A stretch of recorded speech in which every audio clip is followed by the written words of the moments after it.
svima! Mi smo plesni zbor Zagrepčanke i dečki.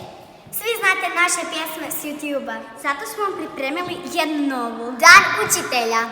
5. listopada je Dan učitelja i učiteljica, profesora i profesorica i povodom toga želimo vam svima čestitati sretan rođendan.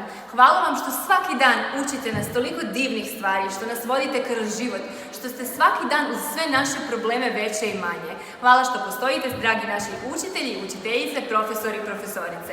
Pjevajte svim svojim učiteljima svaki dan, a pogotovo 5. listopad kad je Dan učitelja. Vole vas vaši Zagrepčanke i dečki!